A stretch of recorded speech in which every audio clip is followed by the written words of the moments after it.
Olá, bem-vindo às Dicas do Didu. Estamos aqui novamente, quinta-feira é dia de Dicas do Didu. Se você chegou agora, dá o seu like aí, que isso nos ajuda. E você também pode se inscrever, bicho, porque aí toda vez que tiver um vídeo novo, você vai ficar sabendo, né? E olha, outra coisa, compartilhe, vamos compartilhar a cultura e o conhecimento do vinho. Olha, eu começo logo de início com uma dica lá na Delacroix. Vamos ver qual é? Geoffroy, e esse Pinot Noir do Delmas, é vinho caro ou é vinho de bom preço? Não, é super bom preço para um Pinot Noir dessa qualidade e está saindo R$242. É difícil um bom Pinot Noir nessa faixa. É difícil, é um Pinot Noir que vai eu sou da Borgonha. Pode falar com propriedade. Fala discretamente. E produz Pinot Noir. Tem vários bourguignons que gostariam de produzir um Pinot Noir dessa qualidade. Não diga, mesmo, tá muito legal. Que bacana, hein? E esse produtor o quê? Está há tempo aqui ou é coisa mais recente? Não, o Delmas faz já algum tempo que toma. Não é dos primeiros como o Bodgal que falamos, mas toma um dos primeiros, já faz uns 15 anos que estamos trabalhando com ele assim. Bacana, belíssima pedida. Eu já provei desse vinho e realmente é um grandíssimo produtor. Merci, mesmo. Merci. Muito boa, hein, gente? O bacana é a diversidade, né? Você ir provando coisas diversas que você não conhece e aumentando o seu repertório gustativo. Isso é que é legal. Olha, eu achei um vídeo antigo, eu tô para gravar com o Ciro Lila uma nova leva de vídeos, especialmente de Espanha e Portugal. Mas ainda não encontramos a agenda. Mas enquanto isso, eu estava pesquisando aí no meu arquivo, é tanto vídeo, cerca de 5.000 vídeos eu tenho postado, gente, é uma coisa absurda. E a gente não faz curso de biblioteca para saber como é que a gente tem que indexar direito para depois encontrar, e muita coisa a gente não tem como localizar, é uma pena isso, mas é assim. Mas eu estava vendo uns vídeos antigos e achei um vídeo de 8 anos atrás. Eu estava conversando com o Ciro sobre o Frei João. O Frei João é um vinho que eu gosto demais, tenho sempre na minha adega. E eu achei esse vídeo muito interessante. Quer ver que legal?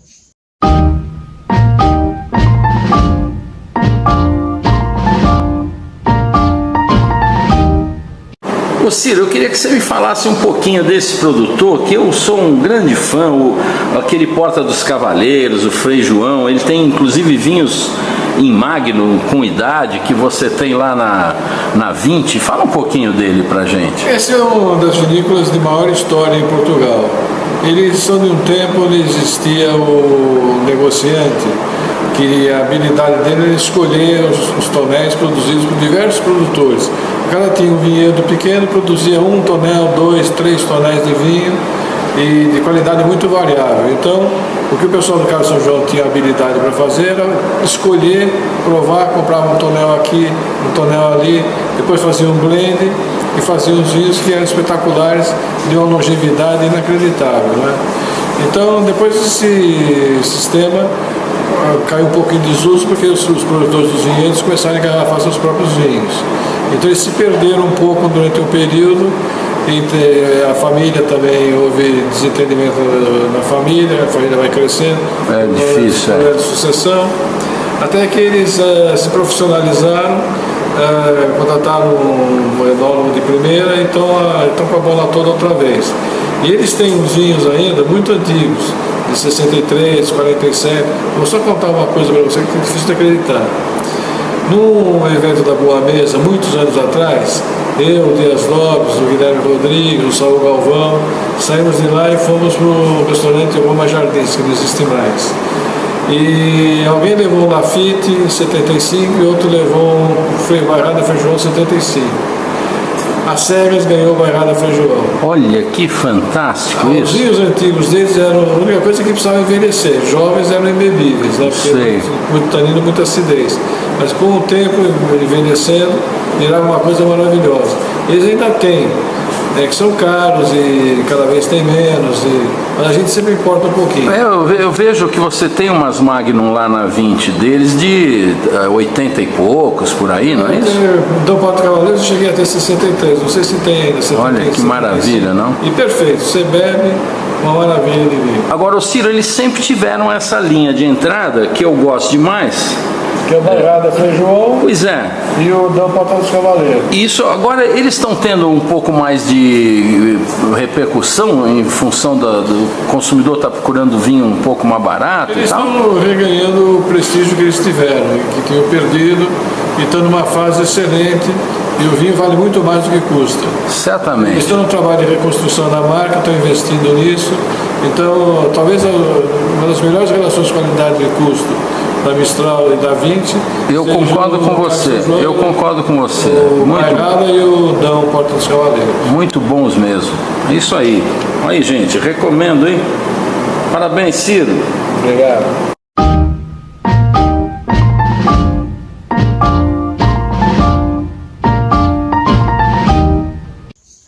Muito bacana, né, gente? Mistral é um show. Bom, a Renata me faz um desafio de indicar 10 vinhos abaixo de R$100. Bom, eu já falei outro dia, né? Quando eu comecei a fazer vídeos de vinhos abaixo de 50 paus, que é o que a maioria gosta, quer, esses vinhos, isso faz 15 anos, esses vinhos hoje custam 200, mais de R$200. Então hoje um vinho abaixo de R$100 equivale a um vinho de R$25 de 15 anos atrás. O Brasil, lamentavelmente, só vive de inflação e de aumentar custos, burocracia, impostos e tudo mais. Então, mas mesmo assim, gente, você sabe que existe uma série enorme. Eu vou listar para vocês. Eu tive recentemente visitando a Zanotto. Aliás, antes vou botar um videozinho da Zanotto aqui. Olha que lugar espetacular para você um dia ir visitar lá em Vacaria. O pessoal faz casamento lá, toda semana tem um casamento. Olha que espetáculo.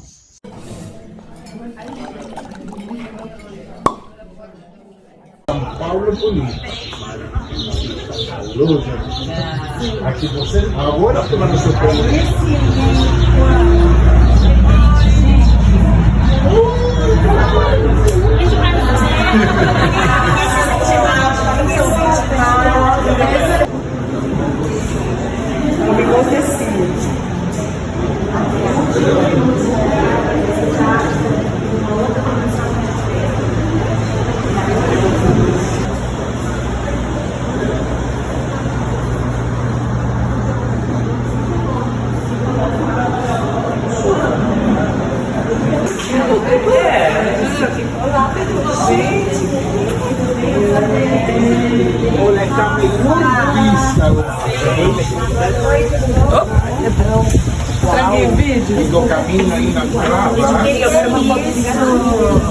Que show, não?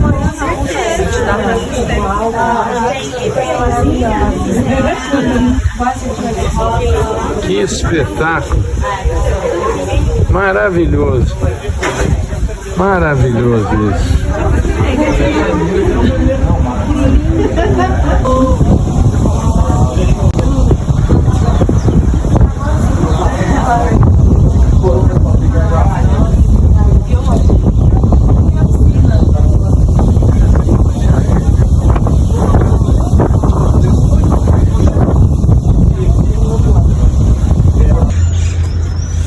Uma coisa interessante que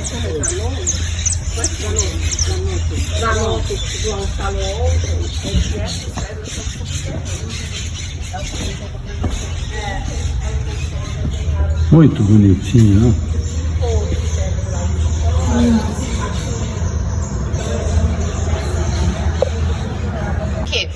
Apesar de nós termos construído recentemente, tanto a porta, os bancos e as janelas vieram de uma igreja centenária de Protásio Alves, né? Então vocês veem que é tudo bem antigo, bem rústico, por conta disso. E ela foi construída em homenagem à Nossa Senhora da Uva, que está retratada ali.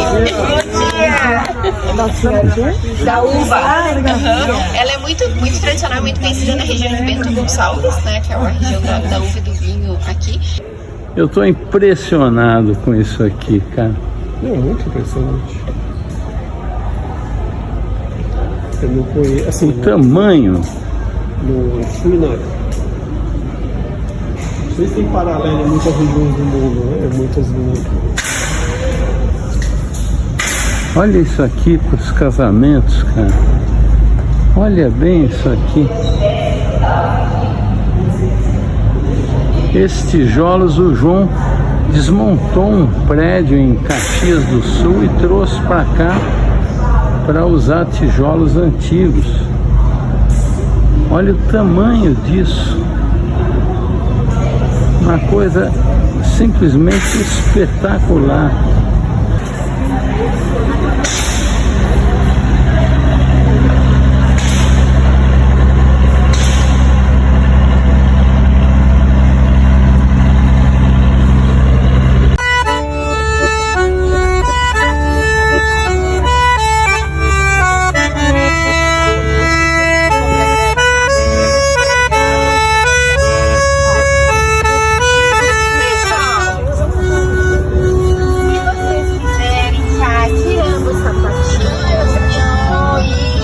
Podem deixar no cantinho.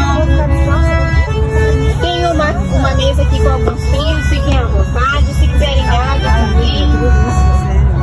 Salgadinho, salgadinho. Se vocês sabem fazer a pizza a pé mesmo, hein? Até agora eu só vi filmar.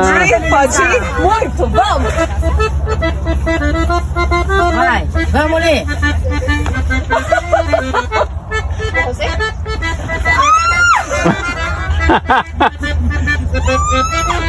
Ó, no ritmo da música, ó. Igual a Lucille Ball.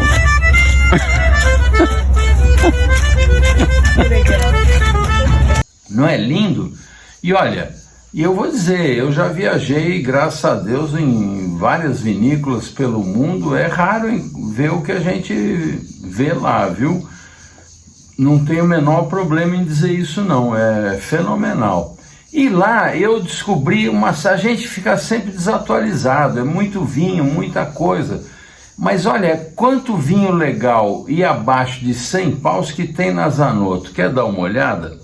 Olha só, eu começo a Zanotto é da Vila Campestre, né? A gente fala, a Vila Campestre tem os vinhos de mesa, que são o Pérgola, um vinho excepcional, que é líder de mercado há 10 anos, um vinho que é feito há 30 anos, e os últimos 10 anos é o vinho que mais vende no Brasil, com 42 milhões de litros ano, gente. É brincadeira isso? Por quê? Isso é importante dizer. Por que acontece isso? Vou dizer 3 motivos. O primeiro é que o Pérgola tem uma receita. Ele não é um vinho feito de qualquer jeito, como a maioria dos vinhos de mesa. Não. Ele tem um estilo, ele é feito com competência, ele é avaliado, ele tem um padrão, ele tem um estilo de vinho. Esse é um ponto. O segundo ponto, o vinho de mesa faz parte da cultura do brasileiro, por isso que ele tem 50% do mercado. E terceiro ponto é preço. É preço, é um vinho de mesa, custa pouco. Então junta preço e cultura, e dá nisso, é o vinho que mais vende no Brasil. No caso do Pérgola, você agrega aí o estilo, o padrão de qualidade, que é impecável e que eles mantêm sempre. Então, a Vila Campestre, que é o nome da vinícola, tem a divisão Pérgola, que é gigante, e tem agora, que vocês viram no vídeo que eu mostrei, agora não, já tem acho que 8 anos, a Zanotto. Eles transformaram um antigo frigorífico nessa maravilha que vocês viram, e tem uma linha de vinhos muito bacana. Então eu começo com esse tinto seco Cabernet Sauvignon do Vila Campestre custa R$ 43,60. Que tal? É brincadeira? A R$ 47,90 tem também o Castas Francesas. Olha que demais, esse é muito legal, esse vinho aí, eu gostei demais. E também por R$ 47,90 tem o Castas Italianas. O Castas Italianas tem Sangiovese e Rebo. Olha que bacana, muito boa compra. Depois você tem ainda o vinho fino branco seco de Moscato, espetacular, a R$ 46,90. Eu sabe como tomo esse vinho? Em vez de tomar refrigerante nesses dias quentes, eu encho uma taça com gelo, ponho metade desse Moscato e metade água com gás. Experimente fazer isso, você vai ver que espetáculo que fica. Você vai depois me agradecer. Muito melhor que um refrigerante, faz bem para a saúde, porque o vinho faz bem para a nossa saúde. E olha, e é um belo de um refresco, muito mais saudável e mais agradável que um refrigerante. Bom, tem ainda o vinho fino tinto seco Zanotto, Sangiovese, R$ 82,90. Você sabe que vocês estão vendo a medalha aí, esse vinho ganhou em 2021, foi a única medalha de ouro para o Brasil no famoso e respeitado, o mais conceituado concurso de vinho que existe, que é o Decanter World Wine Awards. Sabe o que é isso? Um espetáculo. A nossa imprensa foi bastante comedida nos comentários, mas eu fiz questão de anunciar isso, um vinho que na época custava 40 e poucos reais. A hora que eles ganharam a medalha foi logo para os 60 e poucos. Agora ele está a R$ 82,90. Uma belíssima compra. Esse Sangiovese é um espetáculo. Eu indicaria ainda o Merlot, o Zanotto Merlot, que é uma uva que se deu muito bem lá em Vacaria. É um vinho aveludado, sedutor, que vai muito bem com a carne de cordeiro. Você vai adorar um carré de cordeiro mal passado com um Merlot desse do Zanotto. Um melhor o outro, viu? Vai por mim, R$ 79,90. Você tem lá, tem a loja deles, eles vendem pelo site. Quem é aqui de São Paulo tem uma loja finíssima que você pode ir lá visitar. E antes de comprar, você pode provar o vinho que você quiser, sabia disso? Muito bacana. Olha, no Santa Luzia eu encontrei também o Taná do Juan Carral. O Carral é um dos grandes produtores, pioneiros lá do Uruguai. Está custando R$ 65,00, uma pichincha pela qualidade que esse vinho tem. Eu indico ainda na La Pastina, estava em promoção a R$ 58,65, mas mesmo assim o preço original era R$ 69,00. O Bicicleta Sauvignon Blanc Reserva, uma delícia de vinho, com frescor, com tipicidade. Também lá na La Pastina, o Adobe Miliana Riesling, um espetáculo. O Chile tem bons exemplares de Riesling. Eu falo de Riesling renano, né? Quando se fala Riesling é o renano. Aqui no Brasil é que os produtores têm mania de colocar o Riesling itálico e chamar apenas de Riesling. É uma uva totalmente diferente, não desfazendo dela, que é muito gostosa, mas não tem nada a ver com o Riesling renano. O Chile tem ótimos Riesling renano, e é o caso desse Emiliana, que inclusive é um vinhedo orgânico. Eles têm parcelas enormes biodinâmicas e tem muita parcela também que é orgânica, um espetáculo de produtor, R$ 84,00. Eu indicaria ainda lá na Premium Wines a linha toda do Quereu. Eu estou mostrando aqui o Chardonnay a R$ 74,00, mas eles têm Merlot, tem Cabernet, tem Pinot Noir, se não me engano, tem Sauvignon Blanc. A linha Quereu é um espetáculo de produtor lá do Vale Central, a ótimo preço.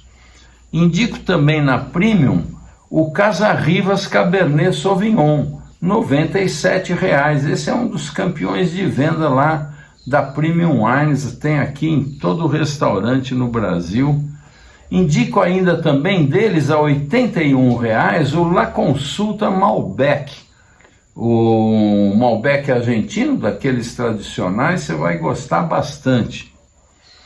Enfim, acho que ajudou, né? Foram mais de 10 aí, já demos um show logo de começo.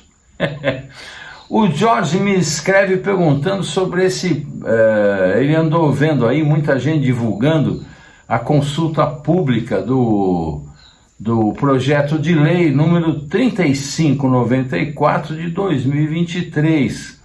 Na verdade, é uma ementa sobre a lei do vinho, que é muito antiga, é de novembro de 88, a lei 7.678, que inclusive está em revisão e não acaba nunca, já está há 2 anos em revisão e não acaba nunca, pois existe lá uma ementa que é considerar o vinho como alimento. No mundo todo, culturalmente, o vinho é considerado alimento. Legalmente, apenas a Espanha considera o vinho alimento. Mas no Brasil, o vinho é taxado como um supérfluo, como um perfume ou como uma arma de fogo, o que é um absurdo. Nós precisamos ter a compreensão de que vinho é alimento e apoiar esse projeto. Eu estou pondo aí para vocês o site do Senado, onde vocês podem acessar. Nesse site tem uma consulta pública, você avalia lá o projeto e você vote sim ou vote não, depende da sua convicção, do seu entendimento. Afinal de contas, nós estamos em democracia e a opinião de todo mundo deve ser ouvida. A minha opinião é totalmente a favor. E eu vou dizer por quê. Eu tomo vinho a minha vida inteira, sou uma pessoa saudável e feliz e estou apoiado não só na minha experiência familiar, que vem de família de europeus, como pelo conhecimento, porque o Dr. Jairo Monson, que é um médico cardiologista, palestrante, com um livro publicado, eu gravei com ele dois vídeos em defesa do vinho como alimento e o vinho como ele é diferente de outras bebidas, que vale a pena se assistir. Vou pôr aqui na sequência para vocês. Bom, vinho é alimento, então assim, 85, 90% do vinho é água, o vinho tem pouco açúcar, tem pouca proteína. O interessante é que essas proteínas são pródigos dos aminoácidos essenciais, né? O vinho tem eletrôlitos, algumas em quantidades apreciadas, que tem expressão clínica. Ele tem óleo de elementos que estão na forma quelada no vinho, isso que é interessante, porque a forma quelada é a forma que o organismo absorve melhor e utiliza melhor esses óleos de elementos. Tem vitaminas, quase que exclusivamente vitaminas do complexo B, e tem álcool. Álcool de quantidade apreciada, principalmente etanol, algumas variedades de metanol, dependendo da variedade do processo de vinificação, uma quantidade muito pequena de glicerol, sorbitol, que é muito pequeno de álcool, que não tem expressão como álcool, mas tem uma grande expressão organoléptica, né? O que é arredonda, o que deixa o vinho macio, são esses álcools, o sorbitol e o glicerol. E tem polifenóis em quantidade apreciada. Então é isso aqui. O que é o vinho? O vinho é uma solução hidroalcoólica que preenche todos os critérios científicos de qualquer definição de alimento. Pela constituição de micro e macronutrientes, nenhuma dúvida de que vinho é alimento. Mas também é uma bebida alcoólica. E é assim que a gente precisa entender o vinho. Que como alimento, e mais, alimento funcional, que é aquele alimento que agrega algum benefício para a saúde. Mas é também uma bebida alcoólica. É as duas coisas. Nada impede que um militar seja jornalista, que um médico seja arquiteto. Né? O vinho é alimento e é bebida alcoólica. E o vinho, nenhum problema com a ciência de vinho ser alimento. Ele é reconhecido assim por todo mundo. Mesmo em instituições públicas, como essa revista, bastante tempo atrás, que fez um levantamento que seriam os 10 alimentos mais importantes para a saúde, cita ali o vinho tinto, ou mesmo instituições renomadas como a Unicamp, que na semana de nutrição fez uma semana de nutrição de alimentos funcionais e cita lá no volume a uva, o suco de uva e o vinho tinto. A própria Sociedade Brasileira de Alimentos Funcionais cita lá um dos exemplos dos principais alimentos estudados que tem a ligação funcionais, o vinho tinto. Então, o próprio Ministério da Saúde, na biblioteca do Ministério da Saúde, apresenta lá uma relação dos alimentos funcionais e cita lá o vinho tinto. Então, mesmo não há dúvida de que vinho é do campo.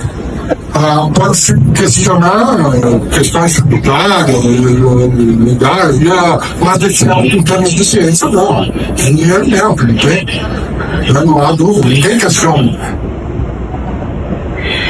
Só para citar isso aqui, assim, o estudo epigenético até tem alguma relação com o que o estudo falou, mas o que eu quero dizer que esse é um estudo, um trabalho que está para ser publicado na revista Nature, que é uma das 3 revistas científicas de maior expressão.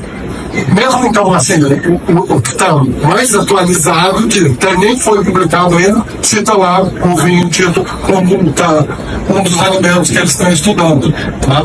Eles estudam o vinho como alimento. Só por essa questão. São alcoólicos iguais, todas as bebidas alcoólicas são iguais. É uma grande injustiça a gente considerar todas as bebidas iguais. É a mesma coisa que dipirona, paracetamol, ácido acetil salicílico, são todos anti-inflamatórios para febre, mas são diferentes. Eles têm absorção, eles fazem a mesma coisa, mas têm absorção, metabolismo e eliminação diferente. Desse lado, cerveja e álcool e vinho são todas bebidas alcoólicas, mas não são iguais, elas são diferentes. Eles têm comportamento diferente e a gente deve entender qual é esse comportamento para a gente ter uma boa relação com ele. Se a gente quer ter uma boa relação com um companheiro, tem que conhecê-lo, tem que entendê-lo. Então, como é que a gente entende isso? Aqui tem um estudo do Ganga que já mostrava que o vinho tinha um comportamento diferente do destilado de cerveja, né? No risco relativo de morte por todas as causas. O vinho mostrava abaixo de um, os outros ficavam mais ou menos neutro, em dose alta do destilado aumentava, nesse estudo do Ganga. O Helmec foi o cara que falou que a curva em J para o álcool. Foi o primeiro cara que disse que consumir álcool de maneira leve e moderada tinha um benefício. Essa é a curva de J que o Greenback descreveu em 94. Depois, o Greenback pegou os dados dele e disse: vou fazer o seguinte, vou separar o vinho das outras bebidas, e fez o gráfico de novo. E aí ele encontrou esse gráfico, que aí até o falou, mais em foi para o vinho, os outros perderam. Quer dizer, o vinho estava carregando os outros na costa do benefício, nesse gráfico. Então é aquela coisa de como a gente analisa, os dados são os mesmos. Agora não, obrigado. Então, não tem o mesmo comportamento. E o que explica isso? Isso aqui não é evidência, mas eu acho que é para a gente entender. O que está em amarelo são a quantidade de polifenóis, e o que está em vermelho é a capacidade antioxidante. Vocês vejam que destilados tem muito pouco, nem tem polifenóis, ou muito pouco, e uma capacidade antioxidante muito baixa, que deve vir de alguma coisa. Já a cerveja tem alguma coisa de polifenol, e tem alguma coisa de atividade antioxidante. O vinho branco tem alguma coisa parecida com cerveja, tanto de polifenol como de antioxidante. Mas o vinho tinto tem bastante mais polifenóis.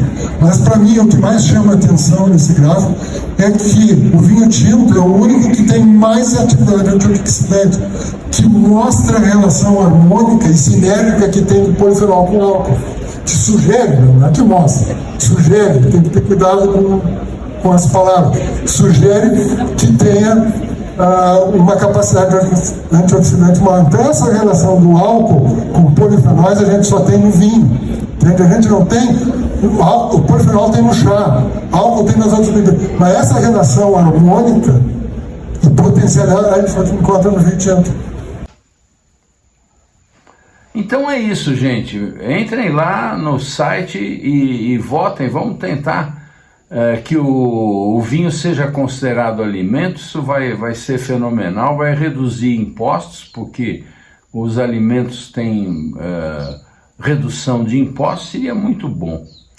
A minha amiga Fernanda está lá na Riviera Francesa e ficou maravilhada porque sentou lá num daqueles bar, que lugar, né, que é a Riviera Francesa, e lá você sabe, o rosé nunca caiu de moda, o rosé sempre esteve na moda, é um espetáculo, e ela tomou um La Mascarone.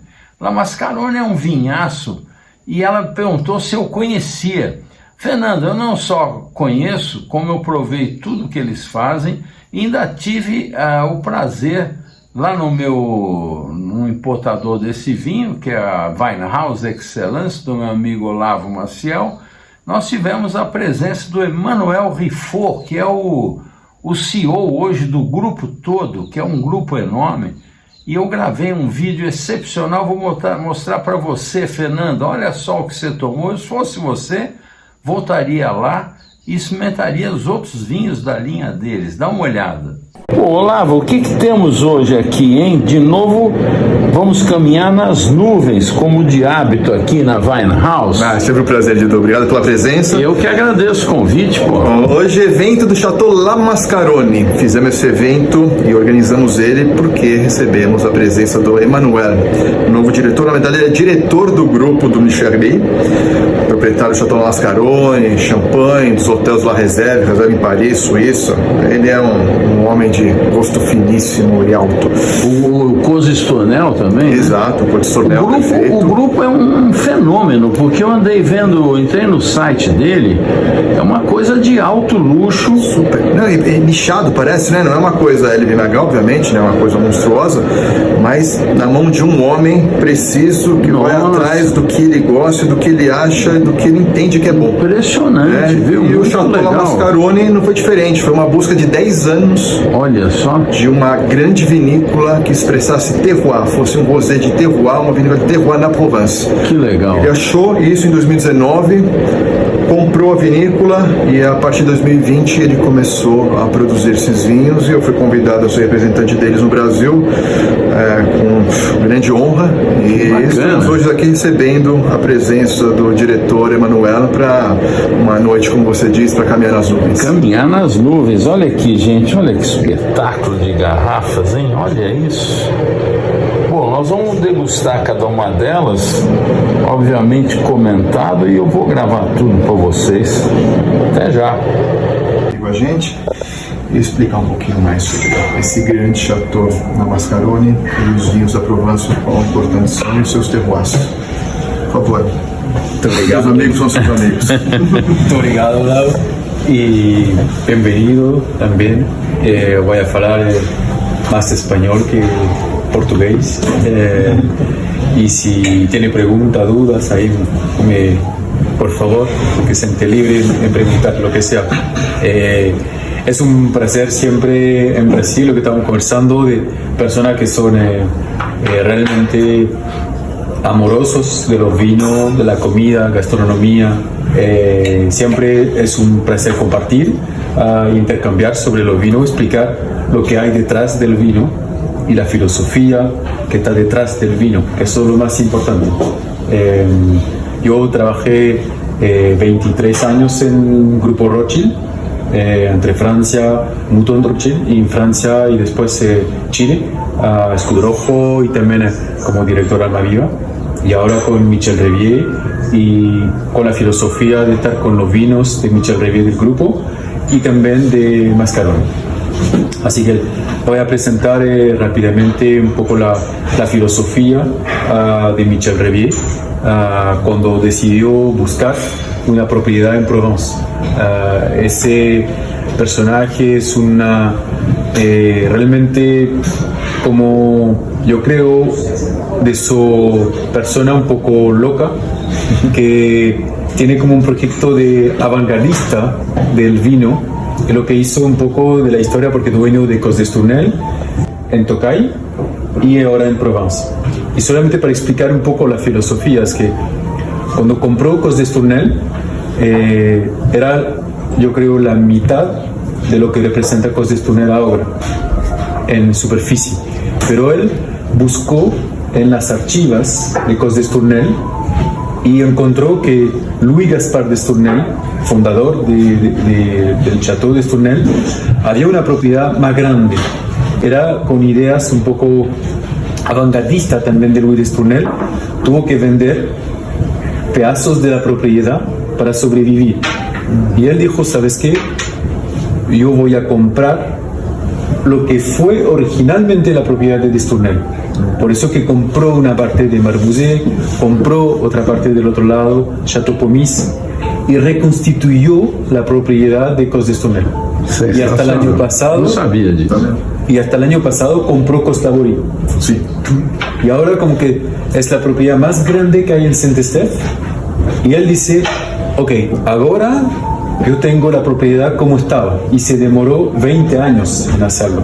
Por eso yo digo que es una persona que tiene una locura genial de hacer ese tipo de cosas. Y por eso que cuando buscó después un Tokai en Hungría, buscó y él quería esa propiedad. Porque es un tipo que tiene idea y se fija en eso y no lo puede vender otra propiedad. No, quería este. ¿Por qué? Porque el Tokai que tiene, el solo, es el Tokai que fue de la propiedad del Imperio Austro-Húngaro. Y por eso que la propiedad inicial fue creada en 1500. Y él quería eso. Y en Provence fue lo mismo. Se demoró 10 años en encontrar la propiedad que quería. Quería, como antes de la moda del rosé, quería una propiedad para hacer un rosé de terroir. Algo diferente. Algo que permitiera expresar un rosé, no un rosé de piscina, no, un rosé que expresa el lugar del terroir. Y por eso que eligió la Mascaron, que es en el departamento de Alto Var, cerca de 40 minutos de Saint-Tropez, y está en Massif des Morts. Y eso es muy importante porque el suelo y la constitución de las rocas que hay es diferente de cuando uno se acerca del mar. Entonces estamos obviamente con la parte de los Alpes de un lado, de la montaña de los Morts del otro lado, y la propiedad de Mascaron son 60 hectáreas a 300 metros de altura del mar y con suelos muy calcáreos, arcilloso, calcáreo, pero muchas rocas. Y lo que define lo que vamos a probar esta noche, la selección de los terroirs entre blanco, tinto y rosé. Y todo lo que fue cambiado cuando Michel Revier llegó, dijo, ¿sabe qué? Yo quiero trabajar al método de un Chateau Cru Classé Bordeaux en Provence.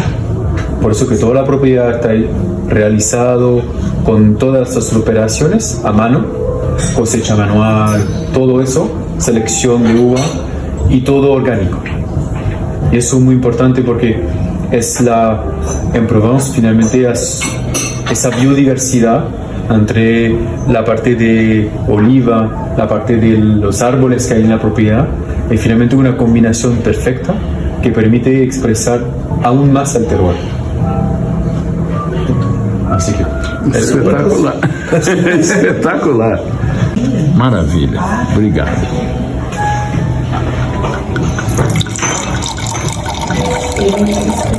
Merci beaucoup. 90% vermentino, que viene especialmente de la zona un poco más alta y de la zona que tiene más calcario, más rocas. Y un semillón que viene de una parte un poco más arcillosa. Entonces el vermentino le aporta tensión al vino y el semillón le aporta como esa redondez, esa voluptuosidad y esa parte como que le da la mitad de boca y el equilibrio del vino. Y por eso que ese vino, la filosofía es sin madera, solamente tener como la expresión de la fruta, es un 2019, y el vino parece fresco. Eso es lo que estaba buscando, la tensión del vino. Muito fresco, não parece ser dessa safra. No. Ese por eso es interesante y por eso que se va a renombrar ese vino como Chateau Mascaron, porque antes se llama como la Vita Bella, como típico francés, que la Vie est Belle en Provence, así que la Vita Bella en Provence, claro. En Brasil también la Vie est Belle. Também. Sí. Saúde. Olha bem a cor disso aqui, que espetáculo, por favor.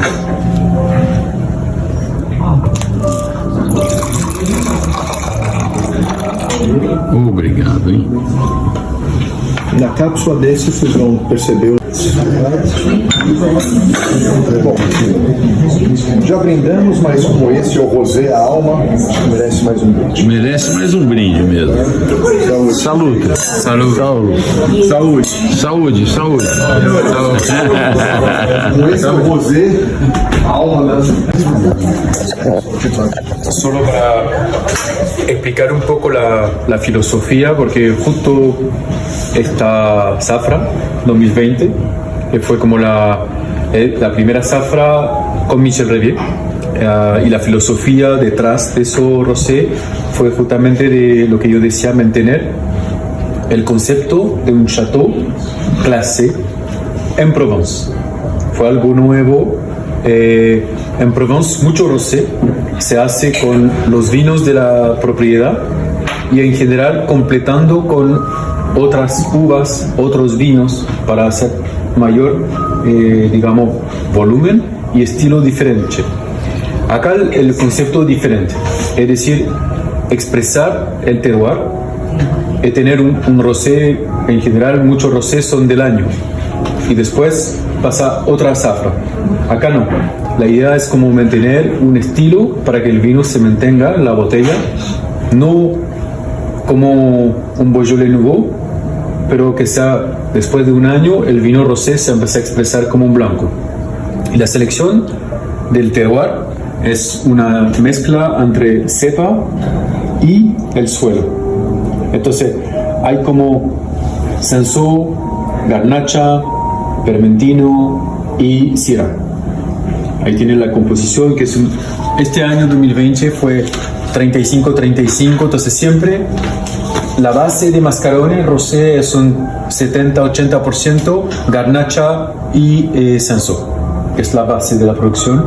Los Cinsault son más en la parte de piedra y de arcillo calcáreo con mucha roca, y Garnacha tenemos obviamente distintos lugares entre arcilloso, que da un poco más de cuerpo, mineralidad el otro, y Vermentino de la parte más alta, y Syrah obviamente de la parte también más alta, que tiene más piedra. Ahí se genera una parte que no se ve en el color de uso de Syrah, porque se cosecha manual y se prensa con los racimos enteros.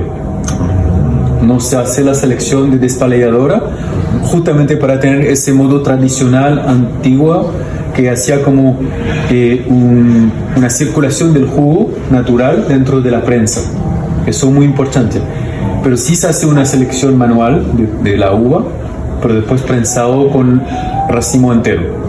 E depois, interessante isso. Toda a criança... Isso com todas as castas ou só com o Cinsault e... Não, com todas. Com todas? Com todas, sim. Bacana, hein? E depois com a fermentação clássica e criança em Cuba. Não... Ganha em estrutura, ganha em tanino, ganha... Sim, sim. E ganha em tensión. Eu creo que a receta importante de un vino, como muchas personas dicen, un buen vino o un buen rosé es cuando la botella está vacía. Y para que la botella sea vacía es que cuando uno toma una copa, en la boca no se cansa y tenga como esa facultad de refrescar la boca y seguir. Y en general es una combinación y una armonía con la gastronomía. Cuando uno está comiendo la papilla, se tapan, y si come mucha grasa se tapan y tienen dificultad a expresar sabor. Si tiene un vino así que refresca, puede seguir comiendo, bebiendo. Esa es la receta también de la vid, ¿no? Pero es la filosofía de los vinos que hacemos, vino como que tiene un equilibrio y tensión natural y frescor y acidez natural, que expresa el lugar particularmente. E essa é a filosofia detrás desse rosé. Não contemplou a Catamina. Um espeto de cogumelo com páprica.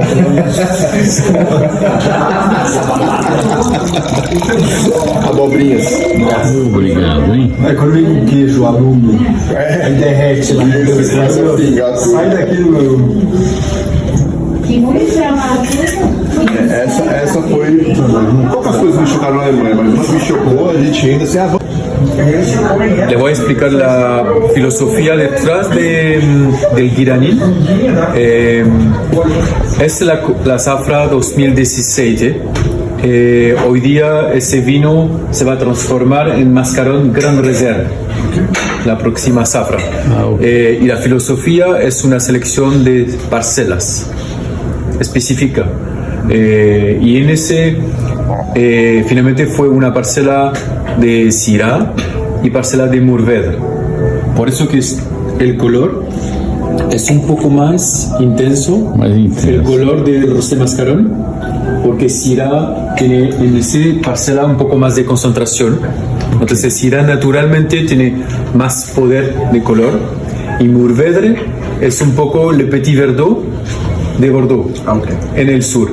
Entonces un vino como muy potente, con mucho tanino y mucho color. Entonces por eso que cuando se dice mucho potencial de tanino, está asociado también tanino y antocianas, y las antocianas son las colores, responsables de la color. Entonces por eso que se ve que este color es un poco más rosado, intenso, y además la diferencia es que la vinificación y crianza de ese vino es entre ánforas y también barricas.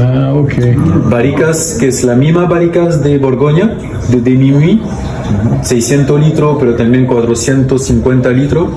Entonces la crianza es un poco más con un modo de microoxigenación que aumenta un poco el color del vino, a la diferencia del Mascarón. São várias diferenças, né? Sim, sim. Mas sim. também é com os engaços, as uvas? Sim, sim. Também sim, com os sim. engaços. Ok. Exatamente. Maravilha. Exatamente. Que porcentagem do Vedre? Esse 40%. Obrigado.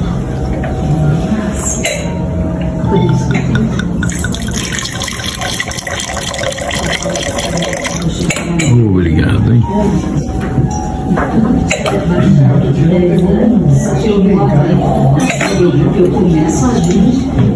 Muy interesante. El último, que es el tinto,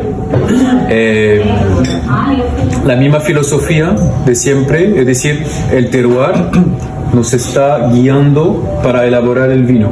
Entonces, acá el mayor potencial tinto en Mascarone es con Syrah, porque realmente Syrah es una cepa bien particular que muchas personas dicen que elástica, en el sentido que se puede cultivar y hacer vino con Syrah en el perfil aromático fresco o más maduro. É verdade. Y es verdad que eso depende también del terroir, lo que da en la naturaleza, y siempre para la longevidad de un vino se necesita una acidez natural y una columna vertebral entre tanino y acidez bien equilibrada. Y eso es lo que lleva el terroir. Y por eso que el terroir entre esos suelos calcáreos, esa piedra, lleva como un equilibrio de pH natural en el suelo que permite que la uva tenga ese equilibrio también y el vino futuro. Y por eso que quisimos también presentar ese vino con casi 10 años de edad, para mostrar que ese vino le muestra la evolución de Syrah de ese terroir. Y eso es la parte aromática que resalta. Los taninos son, lo que conversamos, muy sedoso, fácil de tomar, no es una Syrah agresiva, y es como con un toque también que hemos dicho para la historia del grupo también de un Cabernet Sauvignon, que le da un poco más de fuerza y le ayuda a tener esa longevidad. Cabernet Sauvignon realmente como que ayuda en la columna vertebral para mantener el vino hacia el futuro, y Syrah es como la parte exuberante de la parte aromática, y ahí yo encuentro como que una combinación perfecta entre esa fruta negra, esa parte de casis que lleva como siempre la evolución del Cabernet Sauvignon, con esa parte de mora, esa parte de especia que lleva Syrah, y la combinación es muy perfecta, muy armónica en el vino, y traduce también la crianza suave que únicamente con barrica usada de 1 año, y eso permite como definir también lo que es el estilo y la identidad del vino. Es obviamente el terroir, pero después como uno procesa, y eso es lo que queremos demostrar, que en un mismo terroir, seleccionando parcelas, se elabora vino blanco, vino rosado, vino tinto. Esa es la filosofía de lo que está detrás de Mascarón, son vinos de terroir. E isso é o mais importante. Emanuel, eu sei que nesse caso a fermentação é distinta porque vai permanecer mais tempo e tal, mas tem parte de engaços também aqui ou não? Uma pequena porcentagem? Sim, um pequeno porcentagem. Depende, não em Cabernet Sauvignon. Ok. Solo Syrah, um pequeno porcentagem. Ok, sim. Maravilha. Espetacular. Obrigado.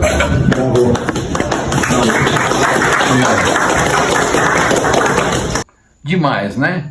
A Ana Luísa me escreveu e falou: Didu, como evitar de entrar numa fria quando eu compro vinho, eu que não conheço direito, e para evitar de comprar um vinho ruim? Bom, Ana Luísa, primeiro tem que definir o que é vinho ruim, porque às vezes o vinho para mim é bom e para você é ruim. Eu gosto de alguns vinhos radicais que muita gente acha ruim. O gosto da gente vai mudando. O importante é que você primeiro conheça o seu gosto, isso é fundamental, pouca gente se atenta a isso. Não adianta seguir a nota do que alguém deu para o vinho se você não sabe o gosto dessa pessoa. Uma pessoa que o Parker dava notas altíssimas para os Bordeaux super extraídos e obviamente não dava notas boas para vinhos mais delicados como os Bourgogne. Isso é sabido. Então o que adianta um vinho? Se eu gosto de um vinho delicado, o que me adianta um vinho sem pontos, estruturado, cheio de extração, que eu não gosto?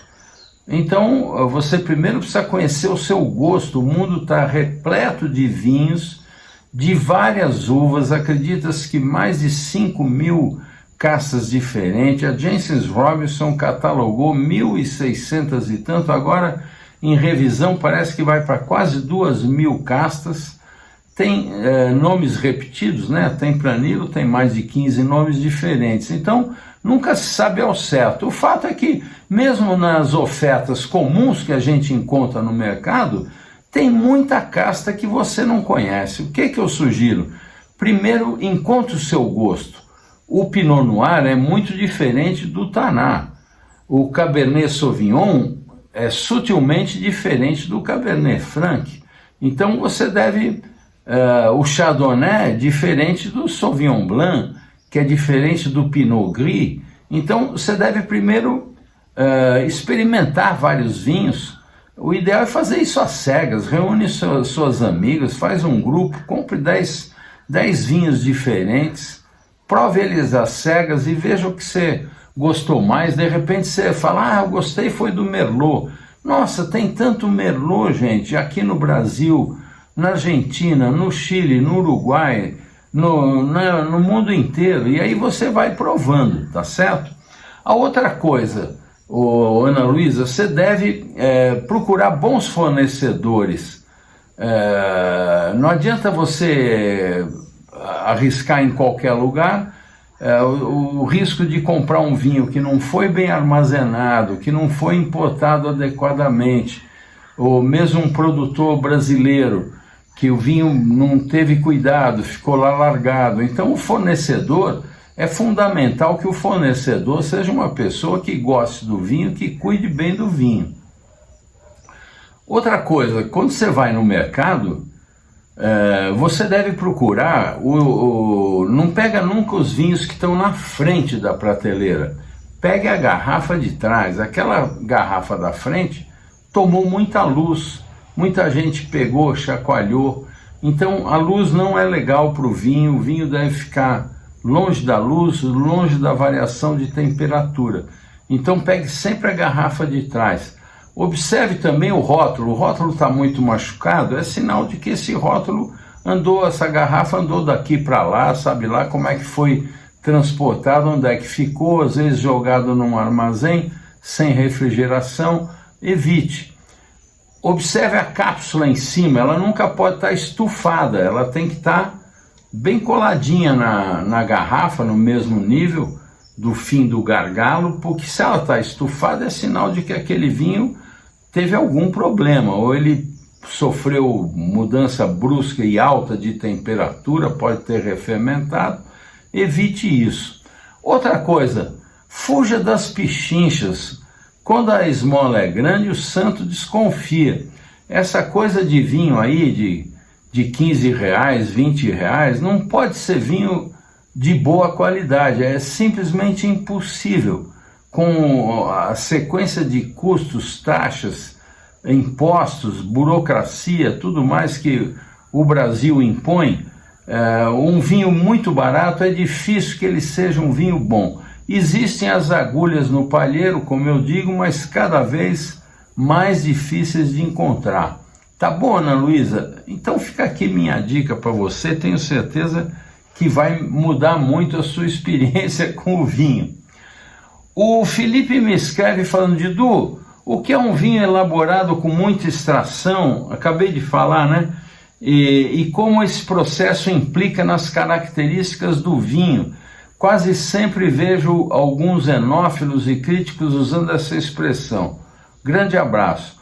Felipe, um vinho com muita extração é aquele vinho, quando você faz o vinho, você colhe as uvas, espreme e deixa esse mosto fermentar. A gente chama de mosto, aquele suco, a uva prensada, esmagada, ela começa a fermentar. Isso é um processo natural com as próprias leveduras da uva, embora 90% dos vinhos tem tudo isso feito quimicamente com adição de leveduras de fora e tal, que não vem ao caso. O fato é que a duração dessa fermentação depende do grau de extração. Se você fermentou a uva e você deixa esse mosto todo com essas cascas, em contato com as cascas muito tempo, e vai fazendo pigeagem, que é aquele processo de levar esse topo, que eles chamam de chapéu, que são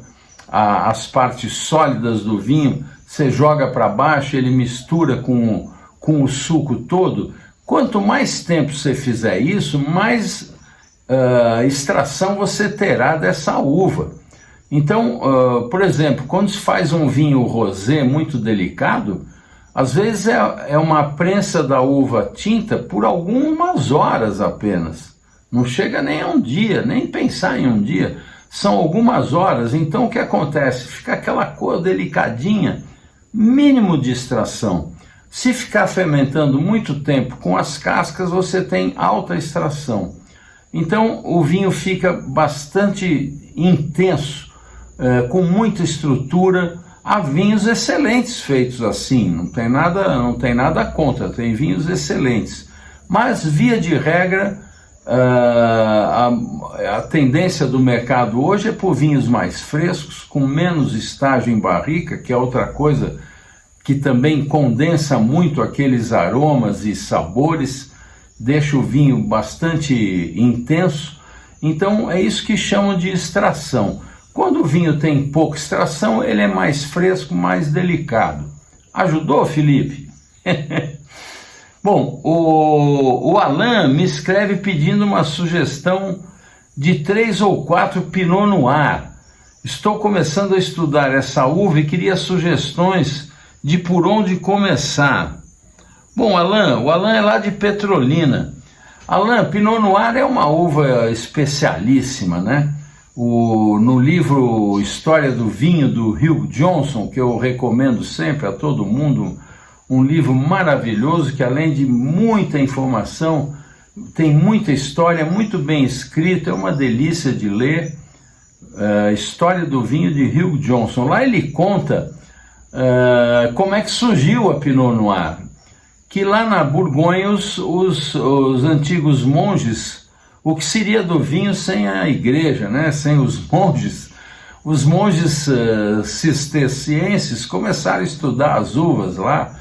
Existiam várias uvas, existia uma uva que tinha o formato de pinha e por isso chamava-se Pinot. Não Pinot, mas Pinot. Eu estou pondo aí para você ver como se escreve.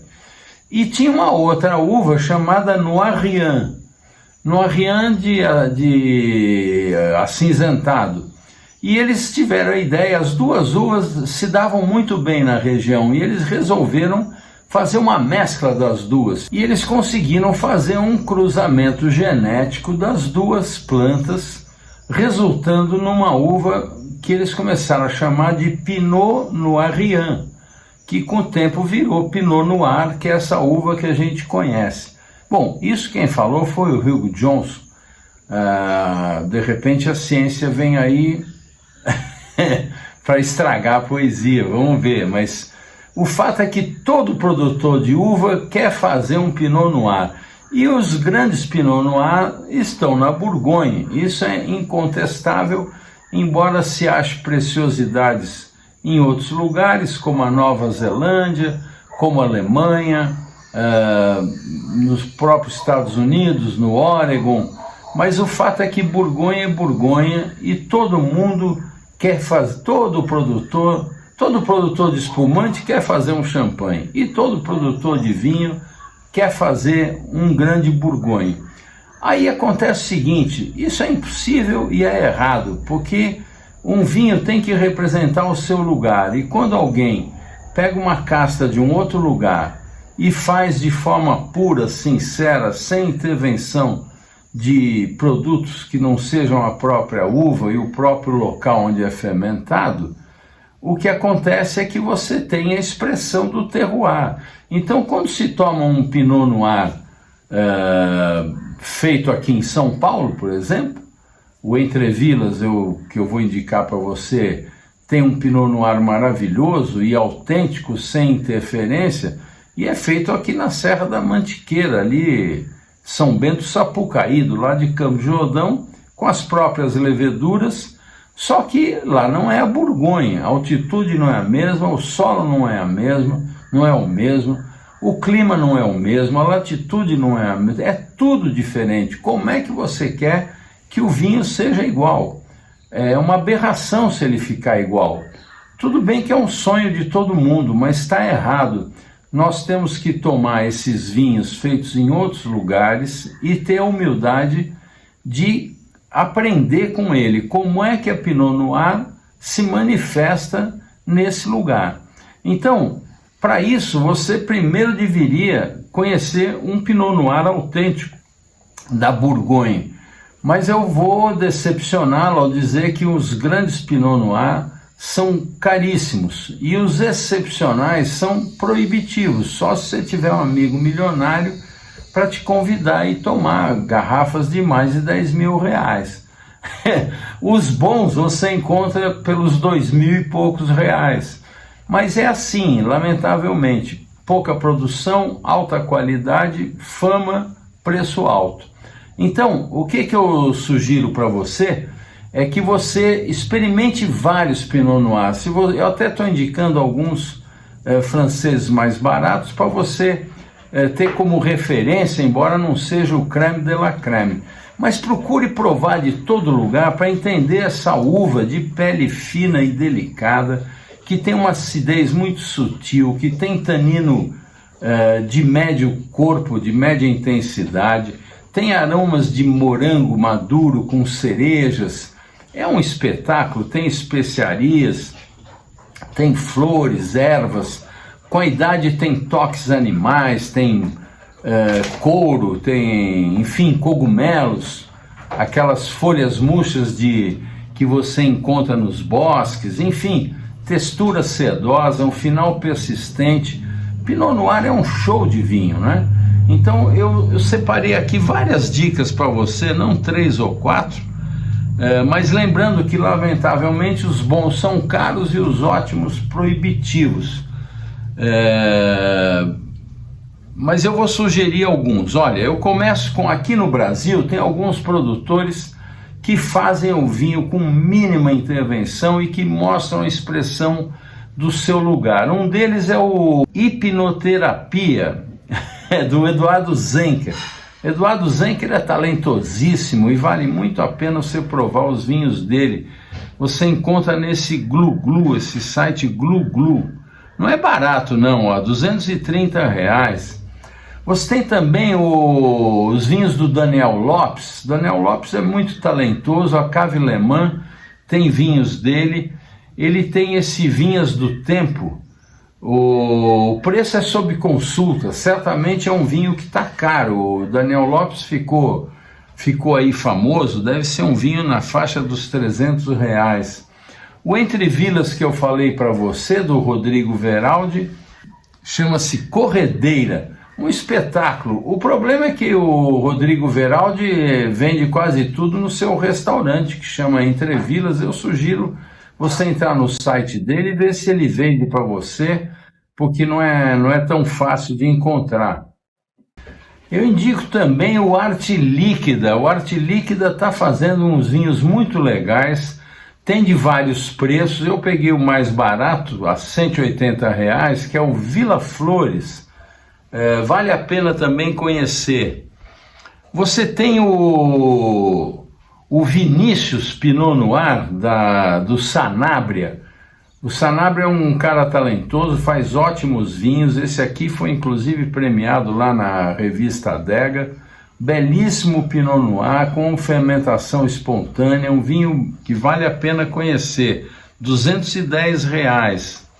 Eu indico também, aqui na América do Sul, por exemplo, Boia Pinot Noir, R$148, estava em oferta, né? O preço normal dele é um pouco maior, o preço normal dele é R$193, ele estava em oferta por R$145, família HC Silva, talentosíssima, faz um vinho extraordinário.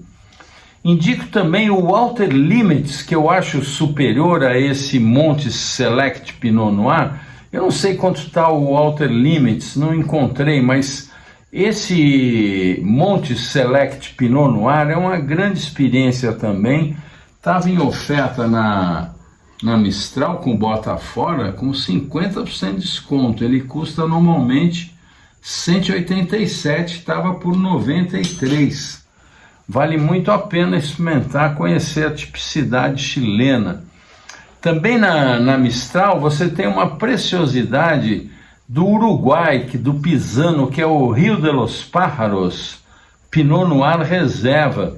Um show de vinho, R$212.